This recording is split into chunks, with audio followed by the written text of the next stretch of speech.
បន្ទាប់ពីយើង sign in ជា admin user មកយើងចូលទៅក្នុង interface មួយនេះ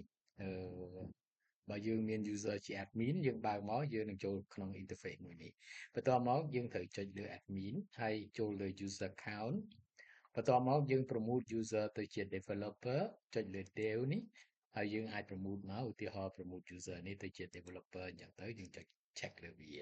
កាលណាយើង promote ទៅជា developer យើងត្រូវ sign out ហើយនឹង sign in ឡើងវិញដើម្បីយើងចូលទៅក្នុង panel នោះបានតែឥឡូវយើង sign out ទៅយើងចុចកន្លែង sign out ហើយបន្ទាប់មកយើង sign in ឡើងវិញឥឡូវយើងជឿមើល sign in មើល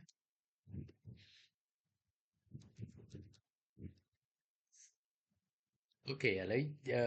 យើង promote user យើងហើយយើងអាចចូលក្នុង panel ទាំង4នេះបាន structural quality ឧទាហរណ៍ណាយើងចូលមកអូខេ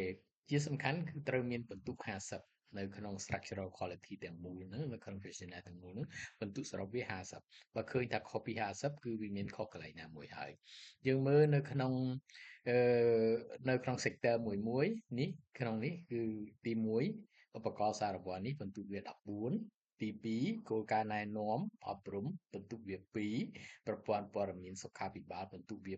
8ទី4សកម្មភាពសហគមន៍នេះគឺបន្ទុកវា26ដើម្បី edit លើ sector មួយយើងចុចលើនេះចុចលើ pencil នេះណាចុចលើរូបខ្មៅដៃនេះគឺ edit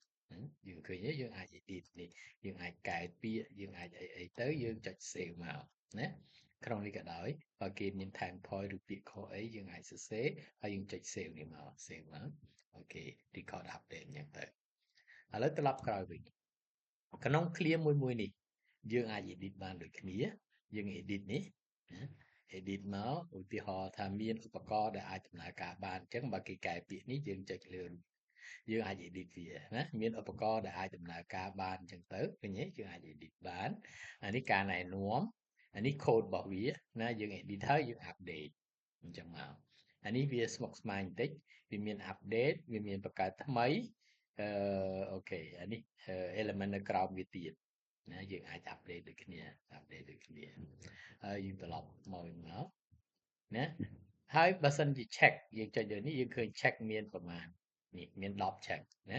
ដូច្នេះ check មួយក៏អាច edit បានដែរយើងអាច edit លើ check ហ្នឹងទៅហើយ update ទៅណាឬក៏យើងលុប check ណាមួយចេញអញ្ចឹងទៅបើសិនជាគេលុបដូចគ្នាយើងធ្វើដូចគ្នាអញ្ចឹងសម្រាប់sector ទាំងអស់ប៉ុន្តែដោយសារ sector ហ្នឹងវាអត់ consistency ដូច្នេះវាខុសគ្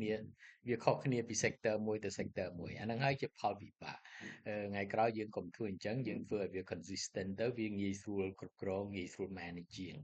ដោយសារនេះឧទាហរណ៍ថាសកម្មភាពចោះសហគមន៍នេះវាជារឿងផ្សេងទៅនេះវាមានបន្ទុក4ហើយវាអត់មាន check អត់មានអីទេវារឿងផ្សេងតែវាទៅណាដូច្នេះហើយអាហ្នឹងហើយដែលហៅថាquestionnaire របស់យើងវាអត់ consistent មានន័យថា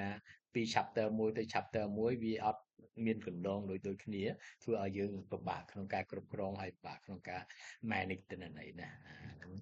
ថ្ងៃក្រោយបើសិនជាយើងធ្វើ questionnaire បែបហ្នឹងយើងគួរជៀសវាងទោះជាវាអត់ consistent ក៏ដោយបើវាអត់ consistent ត្រូវផ្ដាច់វាចេញពី questionnaire បង្កើត questionnaire ថ្មីមួយទៀតអានឹងជាការល្អក្នុង best